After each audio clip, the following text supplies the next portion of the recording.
ఓం సాయిరామ్. సాయి భక్తులందరికీ నమస్కారం అండి. అందరూ ఎలా ఉన్నారు? ఆ సాయినాథుని కృపా కటాక్షాలు మన అందరిపై ఉండాలని మనస్ఫూర్తిగా కోరుకుంటున్నాను. ఈరోజు వీడియోలోకి వెళ్ళే ముందు మన ఛానల్ మీకు నచ్చినట్లయితే సబ్స్క్రైబ్ చేసి పక్కనే ఉన్న బెల్ ఐకాన్ని క్లిక్ చేయండి. సమర్థ సద్గురు శ్రీ సాయినాథాయ నమః. వీడియోలోకి అయితే వెళ్ళిపోదాం రండి. 56వ నెంబర్ మీద ఉన్న విభూదిని కానీ మీరు తీసుకున్నట్లయితే సాయి చెప్పే అద్భుతమైన మాట, నువ్వు కోరిన కోరిక సరైనదైతే నువ్వు మర్చిపోయినా నేను మర్చిపోను తల్లి. అది నీ దగ్గరకు ఎప్పుడు చేరాలో ఆ సమయానికి నీ దగ్గరికి తప్పక చేరుస్తాను. అందుకని ఎప్పుడూ నిరాశ చెందకు. ఈ సాయి తండ్రి ఎప్పుడూ నీతోనే ఉంటాడు తల్లి. నువ్వు ఏది అడిగినా దిగులు చెందకుండా నీకు అంతా మంచే జరిపిస్తాను బిడ్డ. ఓం సాయిరామ్. 57వ నెంబర్ మీద ఉన్న విభూదిని రాని నువ్వు తీసుకున్నట్లయితే సాయి చెప్పిన మరొక అద్భుతమైన మాట, నేను నీ కోసం ఏమి ఆలోచన చేశానో నీకు తెలియదు, కానీ కొన్ని రోజులు ఆగు. నా ఆలోచనలు చూసి నువ్వు చాలా సంతోషిస్తావు. నీకు సంతోషకరమైన శుభవార్త వినబడే రోజులు నీ దగ్గరలోనే ఉన్నాయి. నువ్వు ఖచ్చితంగా సంతోషపడతావు ఆ వార్తను విన్నావు అని అంటే కనుక నువ్వు దిగులు చెందకుండా ప్రశాంతంగా ఉండు. ఓం సాయిరామ్. 58వ నెంబర్ మీద ఉన్న విభూదిని కానీ నువ్వు తాకినట్లయితే సాయి చెప్పే మరొక అద్భుతమైన మాట, జీవితం అనేది ఒక ఆట లాంటిది.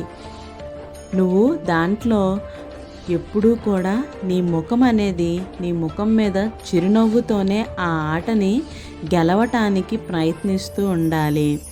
నువ్వు ఎప్పుడైతే ఓడిపోతానో అన్న భయంతో ఏడుస్తూ ఆ జీవితంలో నువ్వు ఆట ఆడినట్లయితే నీకు ఓటమే ఎదురవుతుంది, కానీ నువ్వు గెలుపుని గెలవలేవు కూడాను. అందుకే నువ్వు ఈ ఆట ఆడేటప్పుడు గెలవటానికి ప్రయత్నించేటప్పుడు చిరునవ్వుతోనే గెలవాలి. ఓం సాయిరామ్.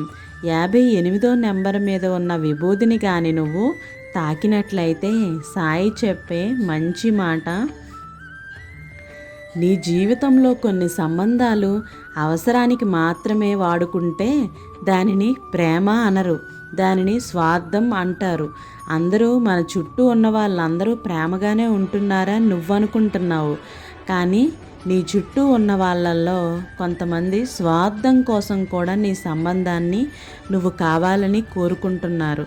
అది నువ్వు ఎప్పటికీ మర్చిపోవద్దు. అందరూ నా వాళ్ళే అని ఎప్పుడూ అనుకోవద్దు.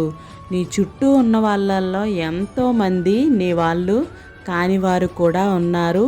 జాగ్రత్త పడు. 59వ నెంబర్ మీద ఉన్న విభూదిని కానీ నువ్వు తాకినట్లయితే అతని మార్గాలు చాలా ప్రత్యేకమైనవి తల్లి, రహస్యమైనవి కూడాను.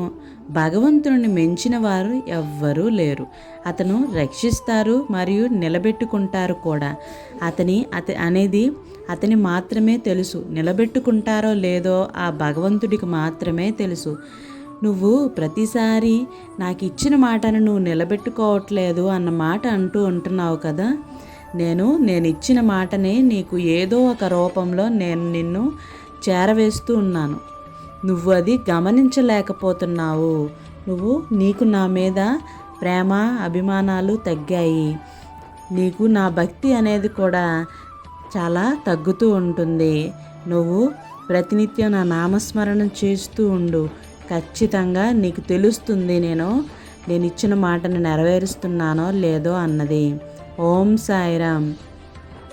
60వ నెంబర్ మీద ఉన్న విభూదిని నువ్వు తాకినట్లయితే సాయి చెప్పే మంచి మాట, మనం అన్ని చర్యలను భగవంతుడు చేస్తున్నట్టుగానే చూస్తే మనం అనుబంధం లేకుండా మరియు మన కర్మబంధాల నుండి విముక్తి పొందలేము కదా. అందుకే నువ్వు చేసిన తప్పుల్ని నువ్వు ఒప్పుకుంటూ ఉండు. ఆ సాయినాథుని ప్రతినిత్యం ధ్యానిస్తూ ఉండు. ఖచ్చితంగా నువ్వు అనుకున్న పనులన్నీ జరగడానికి అవకాశం ఉంటుంది. ఓం సాయిరామ్. 61 నెంబర్ మీద ఉన్న విభూతిని కానీ నువ్వు తాకినట్లయితే సాయి చెప్పిన మంచి మాట, జరిగిన దాన్ని గురించి ఎప్పుడూ చింతించకు. ఎందుకు అంటే మనకు జరిగే మంచి మనకు ఆనందాన్ని ఇస్తే, జరిగిన చెడు కూడా ఒక అనుభవాన్నే ఇస్తుంది. ఎప్పుడు మంచి జరిగితే నువ్వు ఎప్పుడు సంతోషంగానే ఉంటే నువ్వు బాధలను ఎలా ఎదుర్కొంటావు? అందుకు ఏది ఏ సమయంలో ఎలా ఉన్నా ఏం జరిగినా నీకు తట్టుకోగలిగే శక్తిని అనేది ఆ భగవంతుడు నీకు ఇస్తున్నాడని నువ్వు దాన్ని నమ్ముకొని ఉన్నట్లయితే ఖచ్చితంగా నువ్వు మంచి దారిలో నడవటానికి సహాయపడుతుంది. ఎలా ధైర్యంగా ఉండాలో కూడా ఆ భగవంతుడు నీకు నేర్పిస్తున్నాడని నమ్ము. ఓం సాయిరామ్. 62 నెంబర్ మీద ఉన్న విభూతిని కానీ నువ్వు తీసుకున్నట్లయితే సాయి చెప్పే మంచి మాట, జీవితంలో జీవిత పరీక్షలో మీతో ఎవరూ ఉండరు, మీకు మద్దతుగా దేవుడు మాత్రమే ఉంటారు. కొన్నిసార్లు దేవుడు కూడా అలాంటి పరీక్షల సమయంలో మౌనంగా ఉంటారు, కానీ అతని దయ ఎల్లప్పుడూ మీపై ఉంటుంది. అలాంటి పరీక్షలకు భయపడవద్దు. మీకు దేవుని మద్దతు ఉన్నందున మీరు దాని నుండి బయటపడతారు కూడాను. అందుకే ఎప్పుడూ కూడా ఆ దేవుణ్ణి నమ్ముకొని ఉండండి. ఖచ్చితంగా మీ మార్గం, మీరు వెళ్ళే దారి, మీ పరీక్షలన్నీ, మీ జీవిత పరీక్షల్లో ఎదుర్కొనే సమస్యలన్నిటికీ కూడా ఒక మార్గాన్ని ఏర్పరిచి ఉంచుతారు ఆ సాయినాథుడు. ఓం సాయిరామ్. 63 నెంబర్ మీద ఉన్న విభూతిని కానీ నువ్వు తాకినట్లయితే సాయి చెప్పే మంచి మాట, దయాద్రుల పట్ల, నిస్సహాయుల పట్ల దయచూపు. అది నీకు ఎంతో మేలు చేస్తుంది. ఎప్పుడూ కూడా అందరి పట్ల కూడా నువ్వు చాలా దయగల ఉండు. ఎప్పుడు ఎవరికి ఎదురు సమాధానం చెప్పుకుంటూ నాకేంటి నేనేంటి అని పొగరగా అయితే నువ్వు ఎప్పుడూ ఉండద్దు. అలా ఉండటం వల్ల నీ జీవితంలో చాలా సమస్యలనే నువ్వు ఎదుర్కోవాల్సి వస్తుంది. ఎవరి గురించి కూడా ఆలోచించి జాగ్రత్తగా మాట్లాడాలి. శరీరం, మనస్సు, మన సంపద, మరియు మాటలతో అతని పాదాల దగ్గర లొంగిపోండి. ఆ సాయినాథుని పాదాల దగ్గర ఎప్పుడైతే నువ్వు లొంగిపోయి ఉంటావో అప్పుడే అతను ఏం చేస్తారో, నీకు ఎలా చేస్తారో అన్నది కూడా నీకు అర్థమవుతుంది. ఆ దేవుడు నిన్ను ఎప్పుడూ కూడా ఒక మంచి దారిలో ఎలా నిన్ను మార్చాలి అన్నది ఆ సాయినాథుడికి తెలుసు.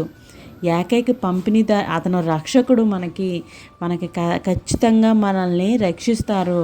మనం అడ్డదారిలో వెళ్తున్నాము అని అన్నప్పుడు కూడా ఆయన మన వెనువెంటే ఉండి నీ దారి ఇది కాదు అని మనకి ఎప్పుడూ కూడా చెప్తూనే ఉంటారు. మనం వినకపోతే ఆ భగవంతుడి మీద అనడం చాలా తప్పు. ఎప్పుడు ఆ సాయినాథుని చెయ్యి పట్టుకుని నాతో రండి సాయినాథా, చెయ్యి పట్టుకొని నాతో రండి, ఎవరి నుండి ఏమీ ఆశించొద్దు. ఆ భగవంతుడిని అలా అడిగండి. నేను ఎవరి నుండి ఏమీ ఆశించట్లేదు, ఏ ఆటంకం వచ్చినా మీరు నాతో ఉండండి తండ్రి అని అడిగితే ఖచ్చితంగా నీ చెయ్యి విడవకుండా ఉంటారు. ఓం సాయిరామ్. ఈరోజు వీడియో మీకు నచ్చినట్లయితే మీ ఫ్రెండ్స్కి, మీ రిలేషన్స్కి షేర్ చేయండి. రేపటి సాయి వాక్కుతో మళ్ళీ కలుద్దాం. సర్వేజన సుఖన.